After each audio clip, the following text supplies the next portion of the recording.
Bueno, vamos a compartir la palabra de Dios para fortalecer su vida, para fortalecernos mutuamente y pedir al Señor que nos acompañe.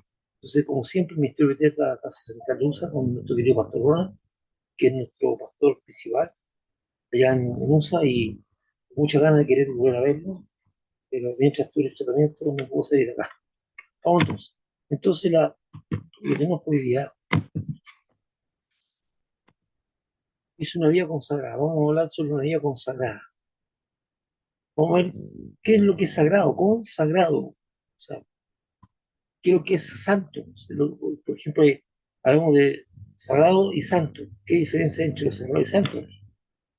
Pero dice, vamos a ver lo que dice Josué. Vamos a leer Josué, el capítulo 24 del libro de Josué, los versículos 14 y 15. Eso es importante. Lo que dice él. Dice, ahora pues, temed a Jehová y servidle con integridad y en verdad. Con integridad y en verdad. O sea, sostenido en la verdad. La Biblia insiste mucho en que nosotros debemos andar en la verdad, porque el padre de la mentira es el diablo. Y Jesús dice que es el camino, la verdad y la vida. La verdad es algo sumamente importante. Y la verdad, ¿qué es lo que es la verdad? La palabra de Dios, porque es Jesús, eso es la verdad.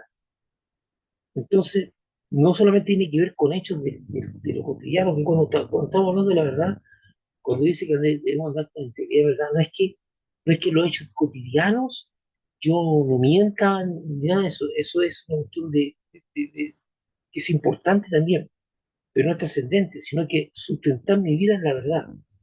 Y significa que vivo bajo principios, me sostengo bajo la palabra de Dios. Eso es andar en la verdad. Y Jesús dice que Él es el camino a la verdad, el camino, la verdad y la vida. Por tanto, cuando yo ando en la verdad, es que ando bajo la dirección de mi maestro, que es Jesucristo, bajo sus enseñanzas, bajo sus principios, bajo todo lo que significa, bajo mi fe en Él. O sea, va más allá de hechos cotidianos, no sé, pues de repente en una conversación con una persona, yo le digo una mentira. Claro, no es importante no andar mintiendo, porque también, pero cuando hablamos de andar en la verdad, es más allá de esto, más allá de eso, básico del día a día, es sustentar mi vida en los principios de la palabra de Dios. Entonces dice con integridad, integridad es algo íntegro, es completo.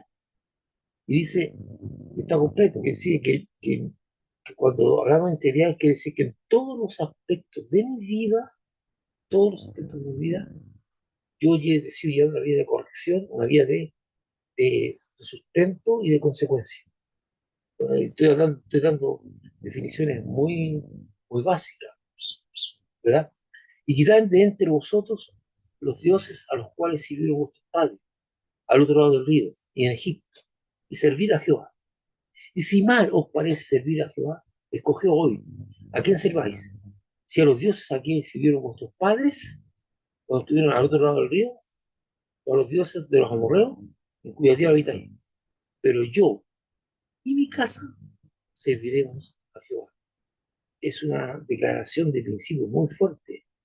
Yo he tomado la decisión, porque esto es algo tan individual, tan personal, y no es, no sé, no es una cosa que tú puedas eh, observar o ocultar, o sea, meterte más en la vida personal de la persona. Cada uno sabe a quién está sirviendo. Pero me encanta esa fortaleza de principio. Dice, si ustedes quieren hacer esto, quieren andar bien, pero yo tomé la decisión de que yo y mi casa serviremos a Jehová. Es una frase muy conocida. En 2 Corintios 6, también de 14 a 15, dice, no os unáis en yugo desigual con los incrédulos, porque ¿qué compañerismo tiene la justicia con la injusticia? ¿Y qué comunión la luz con las tinieblas? ¿Y qué concordia Cristo con Belial? ¿O qué parte del creyente con el incrédulo?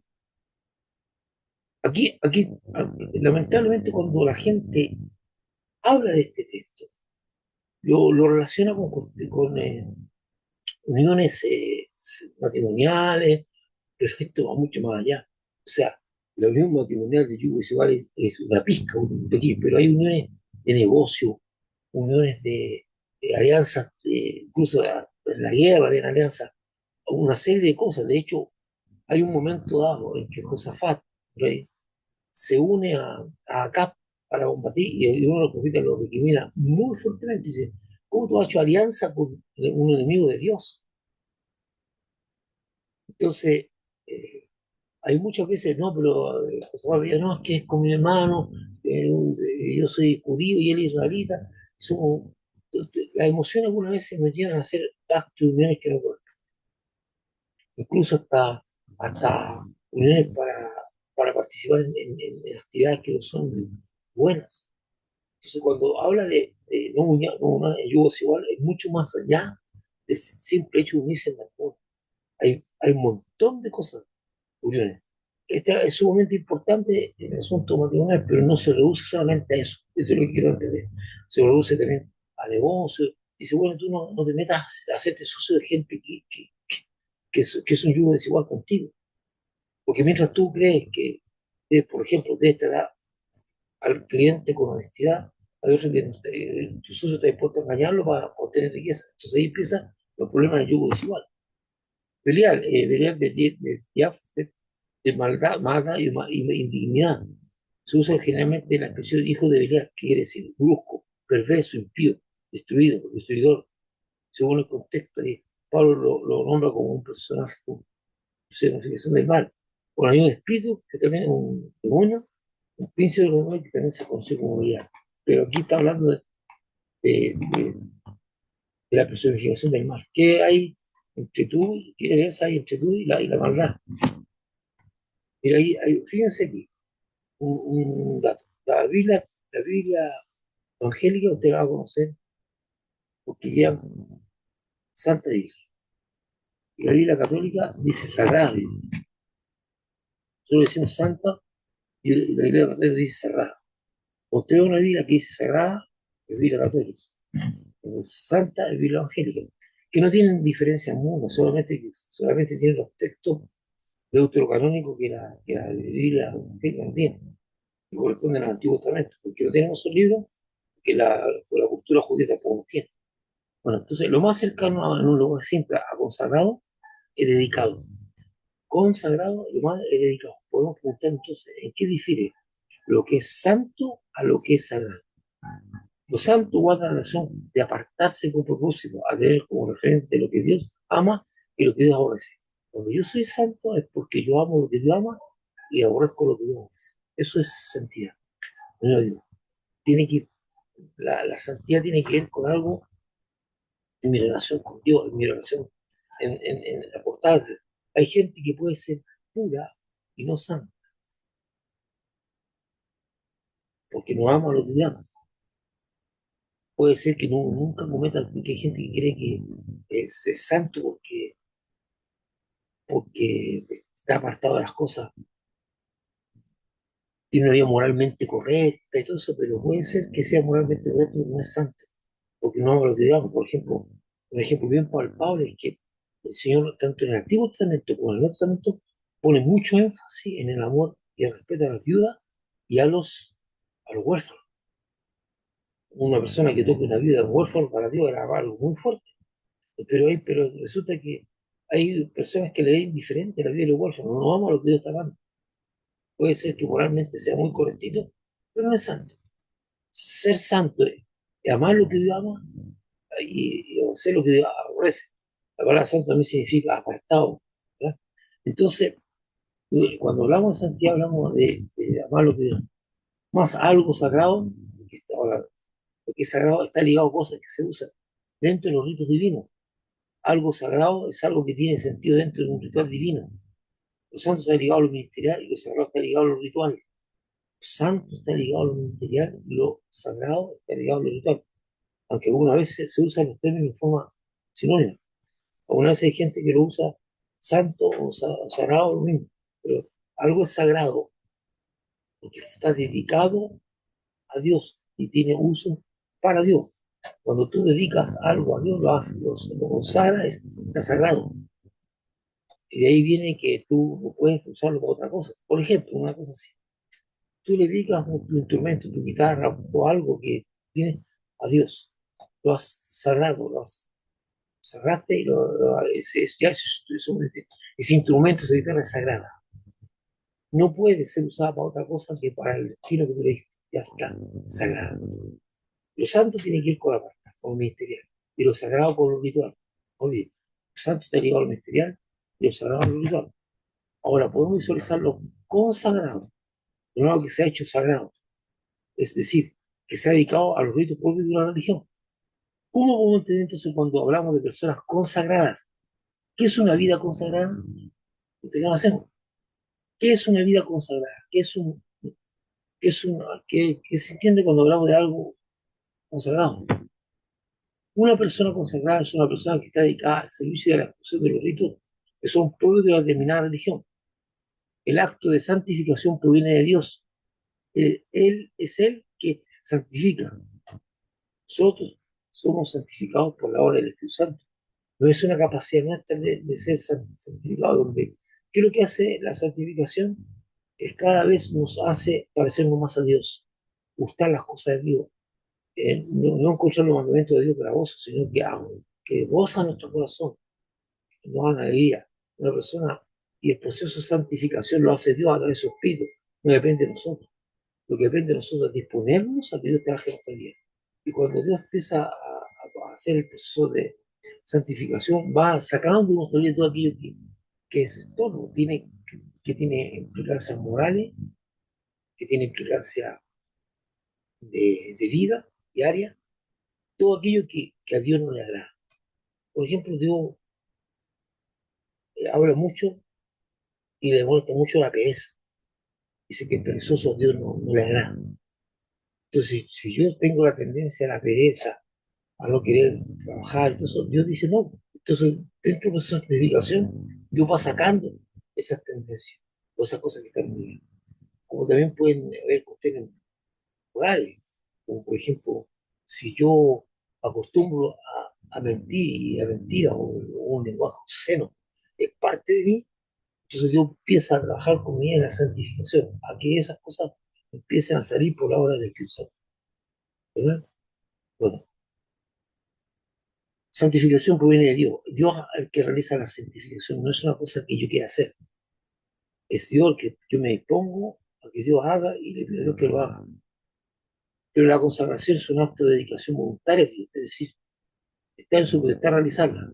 Mas no así la santificación, ya que tanto en la orden como en la ejecución proviene de Dios. Cuando dice que debemos santificarnos, Él es el que está haciendo la obra. Entonces, ¿qué es lo que corresponde a mí hacer en la santificación? Disponerme a que Dios lo haga y desearlo.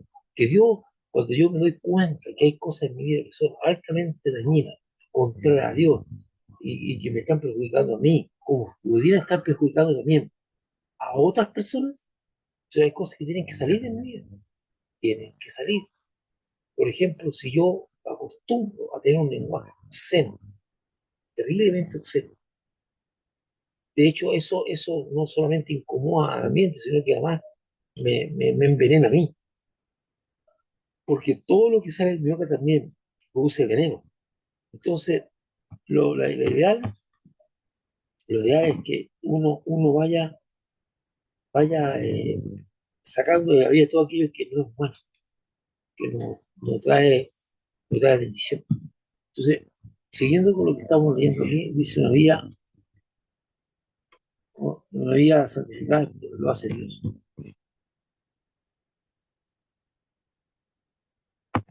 Entonces, una vida consagrada ya no es algo tangible, ya no es algo tangible, es decir, que se pueda tocar, como los artículos usados en los ritos.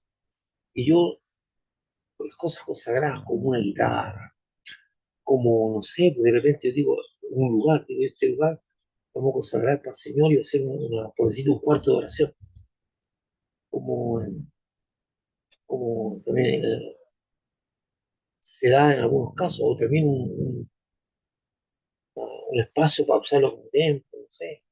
De repente también yo dedico algunas cosas para servicio a Dios, no sé, ¿verdad? Una vida consagrada no es, en cambio la vida, no yo es mi vida la que está siendo consagrada, por lo tanto no es algo tangible, mi persona es tangible, pero las cosas que involucran mi vida no son tangibles. como por ejemplo lo que estamos hablando. Una vida consagrada ya no es algo tangible, es decir, que se puede tocar, como los artículos usados en los ritos. Aún una persona consagrada está representada por su cuerpo, el que es partícipe del rito, al que se consagra. Pero una vida consagrada reemplaza los ritos por principios y manifestaciones que muestran un estilo de vida dedicado a esos principios.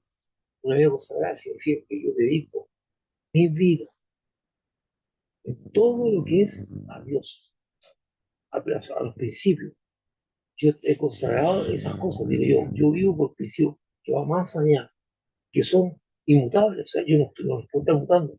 Por ejemplo, hay principios como yo decido caminar y decir la verdad. Yo me consagro en mi vida para andar así. Al principio, no voy a ceder a ciertas cosas que son incorrectas, ¿ya? Como eh, participar en negocios tortuosos, ahora que estamos hablando de la corrupción y todo, el ambiente es corrupto y mucha gente justifica la corrupción. No, yo no voy a justificar nada. La consagración no es un acto temporal, ni una decisión reversible, pero sí puede ser descuidada y mancillada. Es por esta misma razón que los actos de consagración no tienen otro sentido que los actos de reconsagración. ¿Sí? Como reconsagrarlo, no tiene otro sentido que el de traer a la memoria la decisión voluntaria de consagración con la cual no se está cumpliendo. Entonces, alguna vez se invita a la gente a reconsagrarse, incluso como dice muchas veces en los matrimonios, a veces se hace, vamos a hacer un acto de reconsagración del matrimonio, que si que vamos a renovar los pactos, vamos a recordarnos. Bueno, cuando dice manciar, dice formar, ensuciar, una cosa dejando una señal o una marca. Entonces dice por esta razón que los actos de reconsagración no tienen otro sentido que traer a la memoria a decisión voluntaria de consagración, por la cual no se está cumpliendo.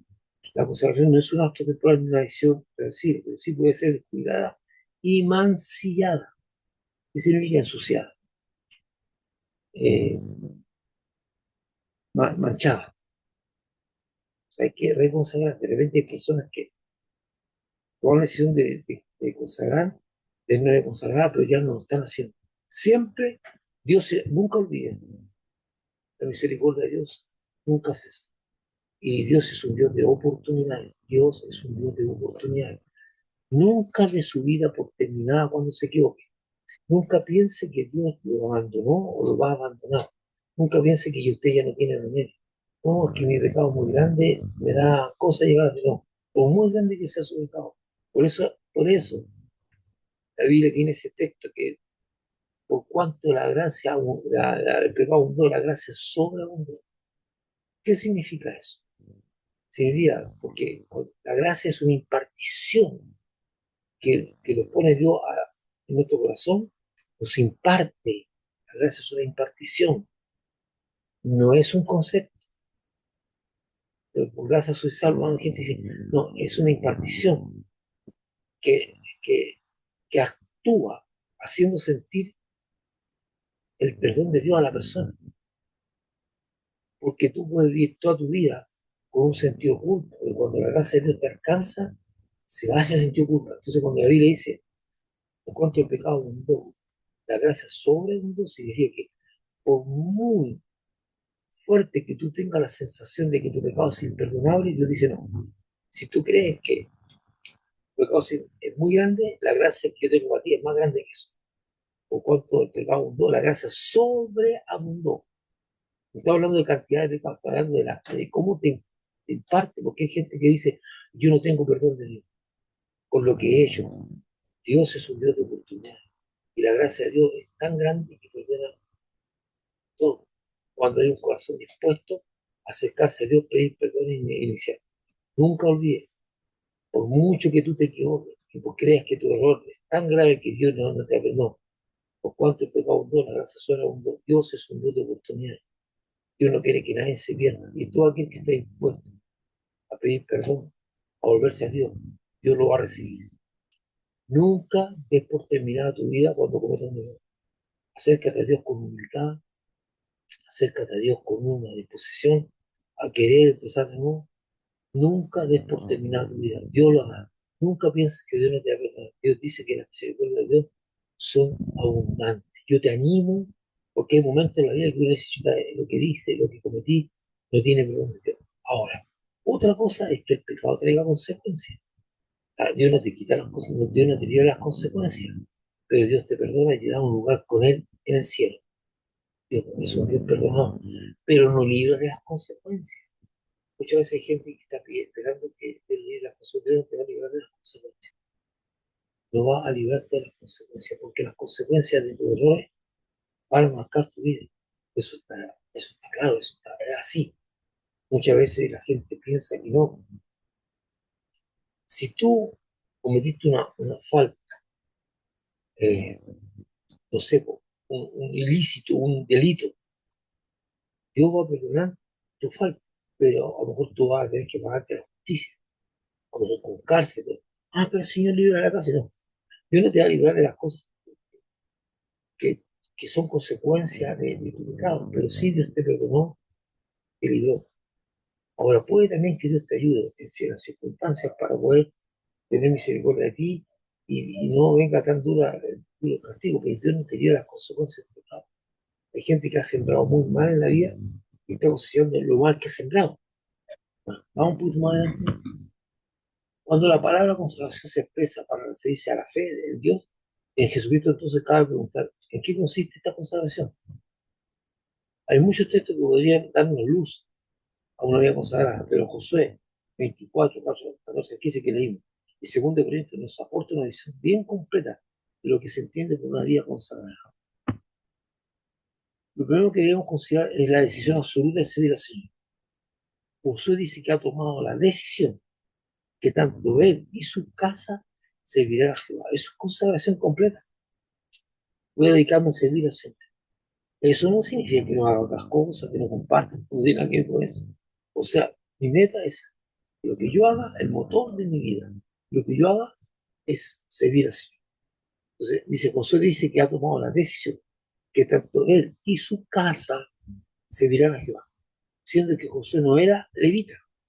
Este servicio no está ligado a cuestiones de ceremonia o rito, sino que entendemos que es una decisión de vivir bajo los principios de Dios y disponer la vida a propósito de vivir.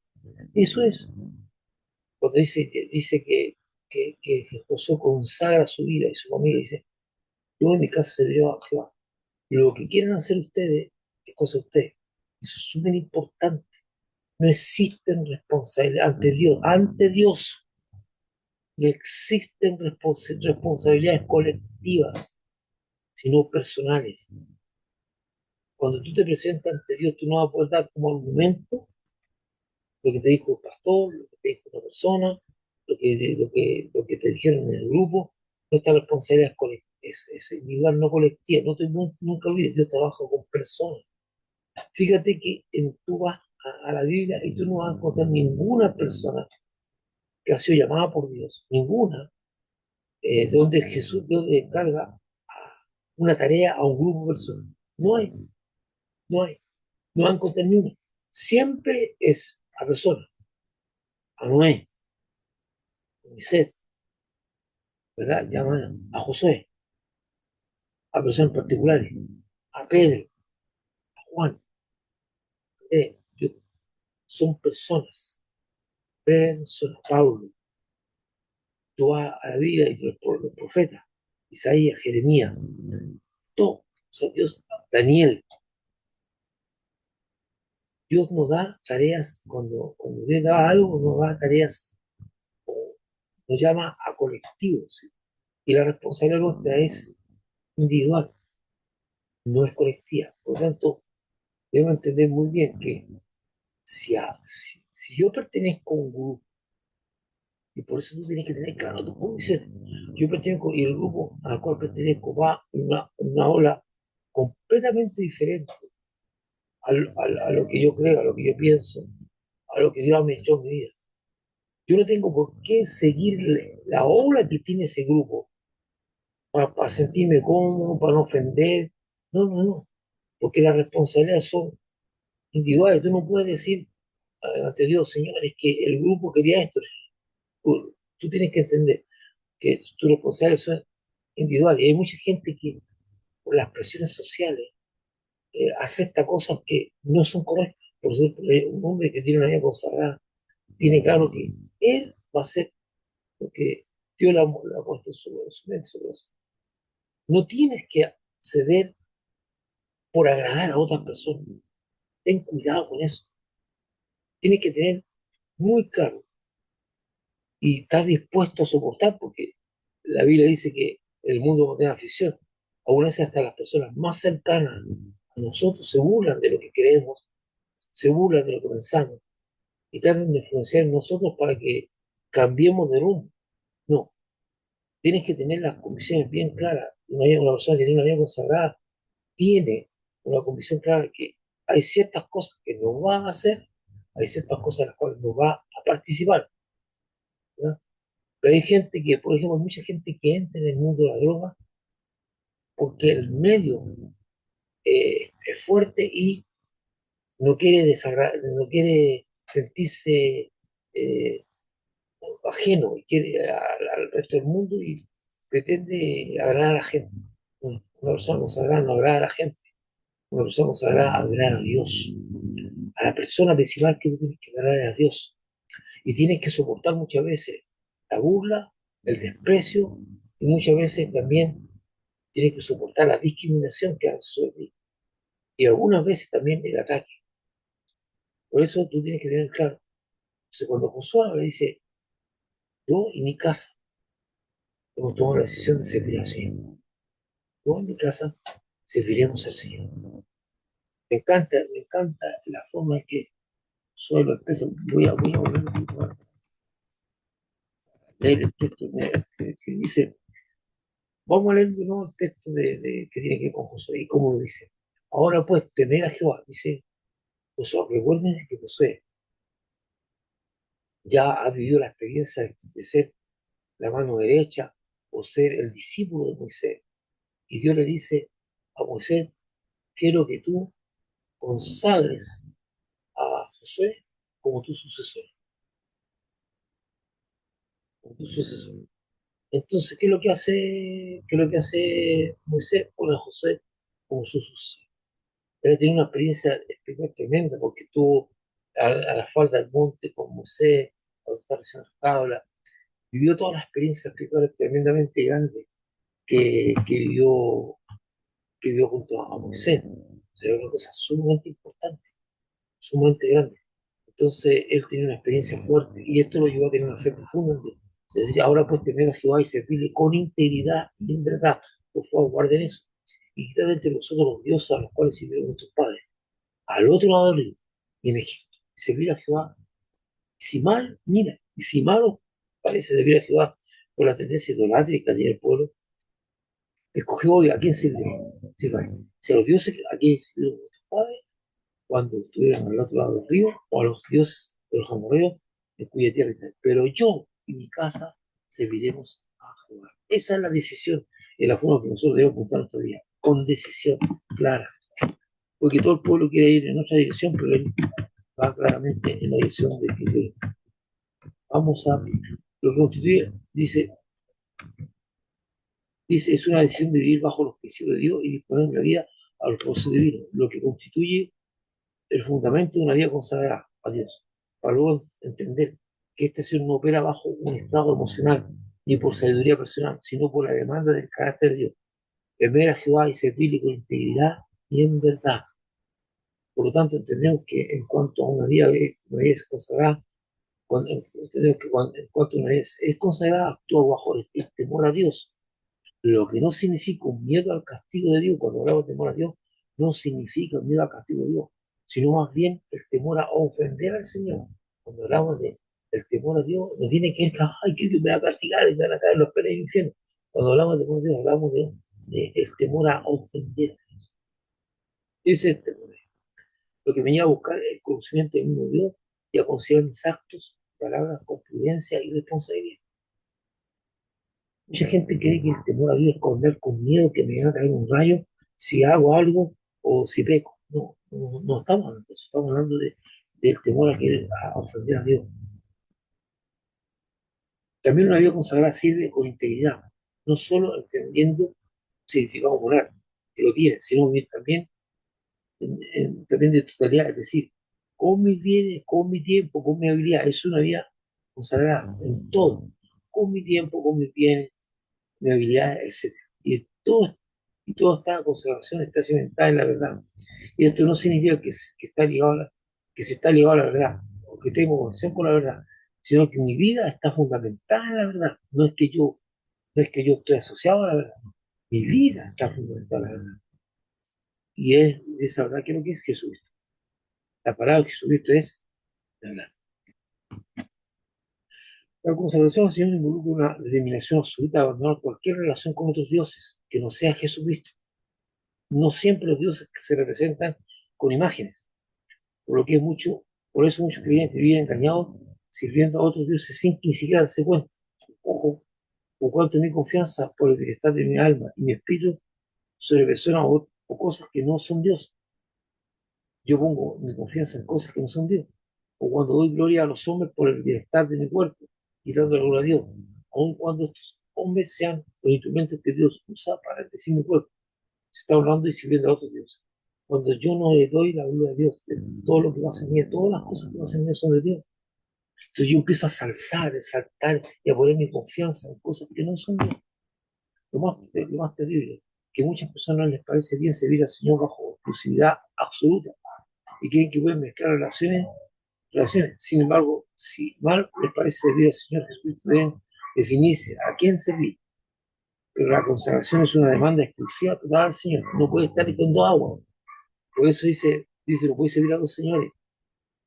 No, tú tienes que, cuando tú te consagras, no es que yo un poquito acá, y se con un pie adentro, con otro que no. La consagración es que yo desecho en mí todo aquello que no es de Dios, y que no agrada a Dios. Un ejemplo de estos dioses que, es, que no son imágenes son las pulseritas buenas vidas, que prometen bienestar a la alma y al espíritu.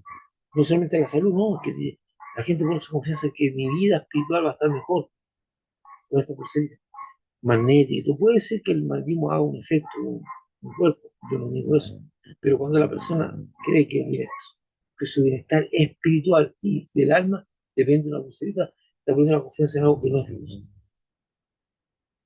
No, pero muchos que no, que yo la tengo ahí porque una cosa, no, si tú estás poniendo la confianza en eso, no.